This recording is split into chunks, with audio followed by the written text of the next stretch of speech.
Hello दोस्तों, स्वागत है आपका टारगेटेड प्रेप पे। इस महा मैराथन क्लास का ये पार्ट 3 है। तो चलिए पहले क्वेश्चन पे चलते हैं, देखते हैं क्या क्वेश्चन है। पहला क्वेश्चन, निम्नलिखित अभिकथन ए तथा कारण आर को ध्यान से पढ़ें तथा सही विकल्प को चुनें। पहला लिखा है कि अगर कोई तैरना नहीं भी जानता है तभी मृत सागर में वह आसानी से तैर सकता है। ठीक है। कारण में देखिए क्या लिखा है, मृत सागर 1 लीटर पानी में 300 ग्राम नमक पाया जाता है जो इसे सबसे अधिक सांद्रित सागर बनाता है। ठीक है। तो इसका आंसर होगा आपका सेकेंड। दोनों करेक्ट है और आर एक की व्याख्या भी करता है। तो ऐसा क्यों होता है कि इसमें अगर जाने पे आदमी तैरने लगता है, अगर उसको तैरना नहीं आता है तो वो डूबेगा नहीं कभी इसमें। ऐसा इसलिए होता है कि इस समुद्र का जो पानी होता है उसका घनत्व, लिख देती हूँ मैं, इस समुद्र के पानी का घनत्व ज्यादा होता है।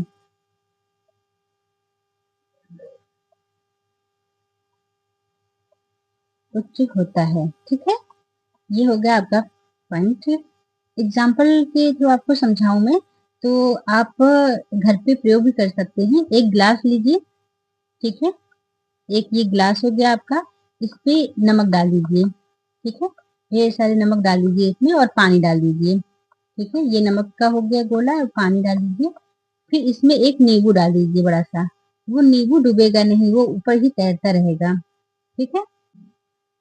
चलिए फिर सेकंड क्वेश्चन की तरफ चलते हैं। सेकंड क्वेश्चन देखिए क्या कह रहा है कि कथनों को ध्यानपूर्वक पढ़ें और सही विकल्प का चुनाव करें। पहला लिखा है कि हम अधिक ऊंचाई की तुलना में समुद्र तल पे आसानी से खाना पका सकते हैं। ठीक है। ये तो सही है। सेकंड क्या लिखा है कि अधिक ऊंचाई पे पानी का क्वथनांक बढ़ जाता है। ये गलत है। पानी का क्वथनांक बढ़ता नहीं है, घट जाता है। ठीक है। इसका आंसर आपका सी रहेगा। ऊंचाई बढ़ने पर पानी का क्वथनांक घट जाता है। ठीक है। तो इसमें एक और भी पॉइंट जोड़ लीजिए। ऊंचाई पे जाने पे, ऊंचाई पर जाने पर वायुमंडली, जो वायुमंडली जो दबाव है, ठीक है, वायुमंडलीय जो दबाव है वो भी कम हो जाता है।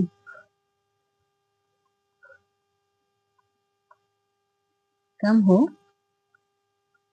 जाता है। ठीक है। 2 पॉइंट लिख लीजिए। अगर एग्जाम्पल में आप लोग देखिए, तो जैसे आप कभी पर्वत पे जाते हैं, पहाड़ चढ़ते हैं, तो वहां पे देखिए आपको थोड़ा सा सर भारी लगता है और थोड़ा मिचली आती है, ये सब होता है, चक्कर आता है आप लोगों को। ये इसलिए होता है क्योंकि जब हम ऊंचाई पे जाते हैं तो वहाँ ऑक्सीजन लेवल कम हो जाता है और वायुमंडलीय दबाव है वो कम हो जाता है और हमारे जो अंदर जो रक्त है उसका दबाव ज्यादा होता है। इस वजह से हमें ये सब प्रॉब्लम होती है। ठीक है। चलिए आप थर्ड क्वेश्चन पे चलते हैं। थर्ड क्वेश्चन देखिए क्या लिखा है। अरब सागर, अरब सागर के 3 भारतीय तटवर्ती प्रदेश राज्य हैं। ठीक है। अरब सागर में कौन कौन से हैं, तो चलिए इसको देखते हैं। अरब सागर, पहले तो चलिए एक ये मैं मैप दे रही हूँ, इसमें आप लोग लिखे अरब सागर। ये हो गया अरब सागर इधर। ठीक है। अरब सागर, इतना पता है आपको। इधर हो गया बे ऑफ बंगाल, ये बंगाल की खाड़ी है। ठीक है। तो ये आपका हो गया इधर गुजरात, ये गुजरात हो गया। ये हो गया आपका महाराष्ट्र। ठीक है। ये हो गया आपका गोवा। और ये हो गया आपका कर्नाटक, और ये हो गया आपका केरल। ठीक है, तो देखिए ऑप्शन में देखिए आपका क्या लिखा है कि अरब सागर के 3 भारतीय तटवर्ती प्रदेश राज्य कौन से हैं। तो कर्नाटक है, तमिलनाडु नहीं है, आंध्र प्रदेश में नहीं है, ये गलत हो जाता है।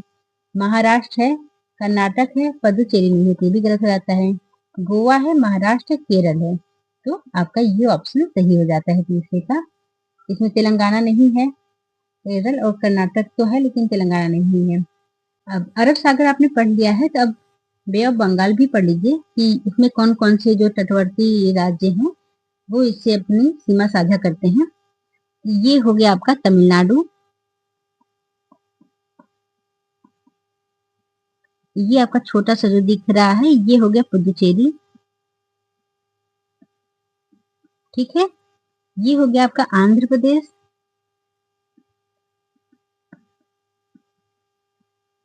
ये हो गया आपका उड़ीसा,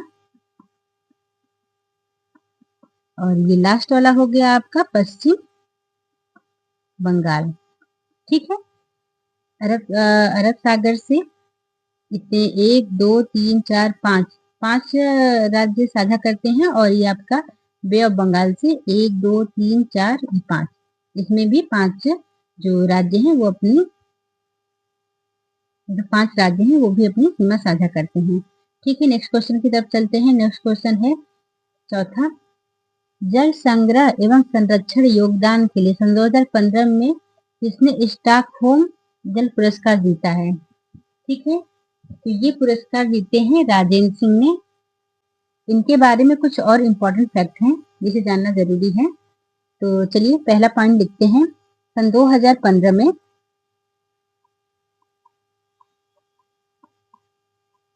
स्टॉकहोम जल पुरस्कार जीते थे ये। ठीक है, सन 2015 में। कभी कभी डेट भी ये पूछ लेता है, तो ये तो हो गया पहला आपका, तो क्वेश्चन में ही था। ठीक है, इन्हें सेकेंड इसमें क्या है कि इन्हें वाटरमैन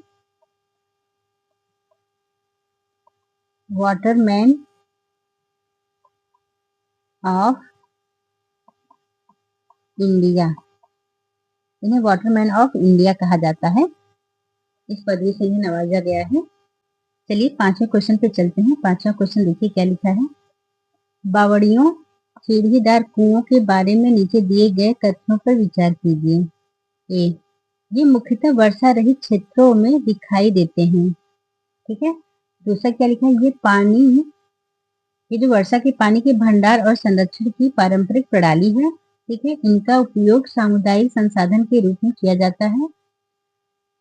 बावड़ियों में सीढ़ी जमीन के नीचे कई मंजिल तक जाती है, परंतु किसी को भी सीढ़ियों द्वारा नीचे पानी तक जाने की अनुमति नहीं होती है। ठीक है, देखिए इसमें कुछ आपको मैं बताती हूँ। ये जो सीढ़ीदार कुएं होते हैं ये राजस्थान में होते हैं। ठीक है, ऐसे जो कुएं होते हैं ये राजस्थान में बनाए जाते हैं, क्योंकि वहां पे वर्षा बहुत कम होती है। जिसे इसे इसका बनाने का मुख्य कारण है कि जो वर्षा का पानी है, वर्षा के पानी का भंडारण। ठीक है, इसका मुख्य कारण है वर्षा के पानी का भंडारण। और ये जो सीढ़ियां बनाई जाती हैं ना, वो सीढ़ियां इसलिए ही बनाई जाती हैं कि लोग नीचे जाएं और पानी ले सकें। ठीक है, इसलिए नहीं बनाई जाती कि वहां पे जाने की अनुमति न हो। तो आपका तो आपका डी जो है ये गलत होता है। इसका आंसर आपका होता है ए, बी और सी। ठीक है, तो चलिए छठवां क्वेश्चन देखते हैं। पृथ्वी पर उपलब्ध ताजे पानी का प्रतिशत है। पृथ्वी पे उपलब्ध ताजे पानी का 2.7% है जो पीने योग्य है।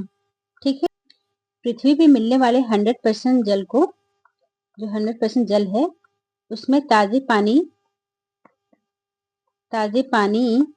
का प्रतिशत 2.7% है, जिसका स्रोत है नदी, झील और जो पर्वतों पे हिम के रूप में इकट्ठा होते हैं वो, तो हिम हो गया। ठीक है, अब आपका खारे पानी का प्रतिशत कितना है, जो है 97.3%। ठीक है, इस पानी का हम लोग पीने में या किसी और चीज में उपयोग नहीं कर सकते हैं। ये पानी मुख्य रूप से सागर और महासागर में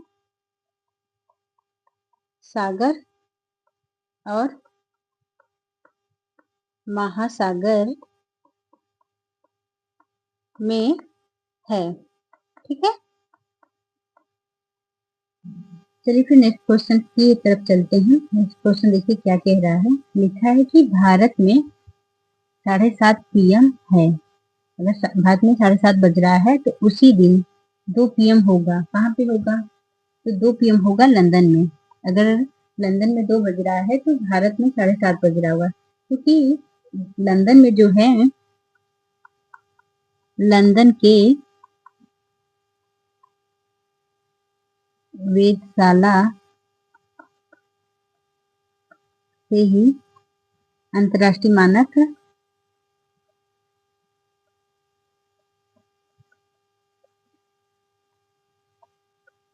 मापा जाता है।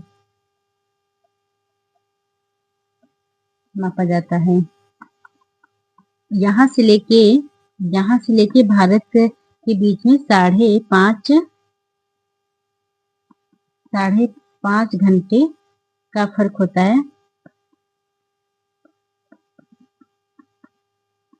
है। इसलिए लंदन की वेधशाला से भारत 5.5 घंटे आगे है। ठीक है, तो अगर 2 PM लिखा हुआ है यहाँ पे, 2 PM, और भारत में 7:30 PM है, इन दिनों के बीच में कितना ड्यूरेशन आ रहा है, 5.5 घंटे का। ठीक है, तो आंसर आपका लंदन सही होता है। ठीक है, नेक्स्ट क्वेश्चन की तरफ चलते हैं। नेक्स्ट क्वेश्चन क्या है, पर्वतारोहियों को अधिक ऊंचाई पे नाक से खून बहने के कारण क्या है। ठीक है, इसका आंसर आपका होगा बी। ठीक है, पढ़िए। रक्त वाहिकाओं के दबाव बाहरी दबाव से अधिक हो जाता है। इसको मैंने आपको ऊपर ही बताया था ना कि अगर कोई पर्वतरोही है, ऊपर पहाड़ पे चढ़ रहा है, ठीक है, ये आपका पहाड़ हो गया, यहाँ पे अगर कोई चढ़ रहा है तो यहाँ पे वायुमंडलीय जो दबाव है वो बहुत कम होता है। ठीक है, वायुमंडलीय दबाव कम होता है। ठीक है, और जो हमारे रक्त का दबाव होता है वो अधिक हो जाता है। रक्त का दबाव अधिक हो जाता है। ठीक है, इस कारण से क्या होता है कि हमारे नाक से, कान से ब्लड आने लगते हैं। ठीक है, तो ये क्वेश्चन आपका डन होता है। चलिए नेक्स्ट क्वेश्चन की तरफ चलते हैं। नेक्स्ट क्वेश्चन है आपका 9वां। ये डायरेक्शन का क्वेश्चन है, रीजनिंग में आप लोग पढ़े होंगे। यहाँ पे भी ईवीएस में भी आपका पूछ लेता है रीजनिंग का क्वेश्चन। तो चलिए आपको मैं समझाती हूँ। ये तो आप जानते ही होंगे, ऊपर उत्तर को दिखाते हैं, नीचे दक्षिण को। राइट साइड में आपका पूरब हो गया और लेफ्ट साइड में आपका हो गया पश्चिम।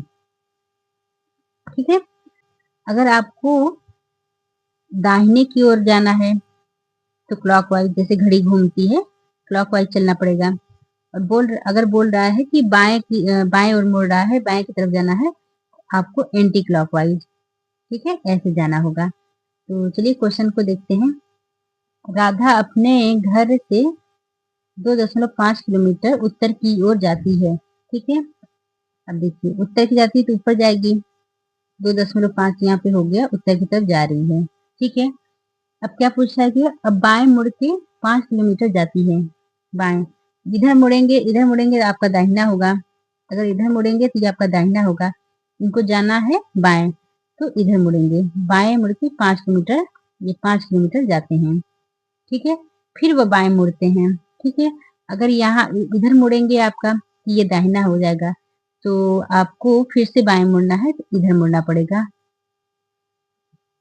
बायोमोटर 2.5 किलोमीटर चलती हैं, ठीक है, 2.5 किलोमीटर चलती हैं।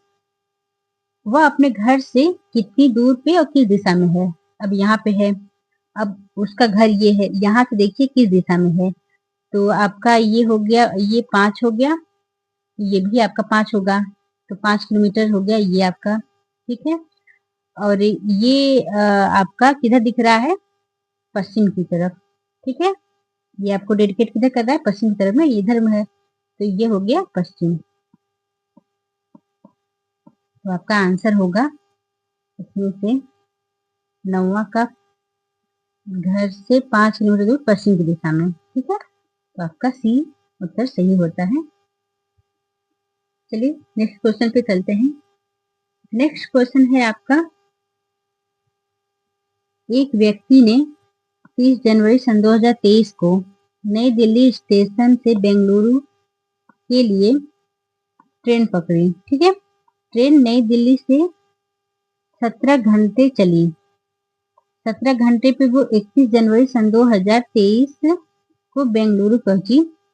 यदि नई दिल्ली और बेंगलुरु के बीच दूरी लगभग 1776 किलोमीटर है, तो ट्रेन पूरी यात्रा की औसत गति क्या है? तो ये आपका औसत पूछ रहा है कि क्या है। तो औसत का क्या होता है कि चाल बराबर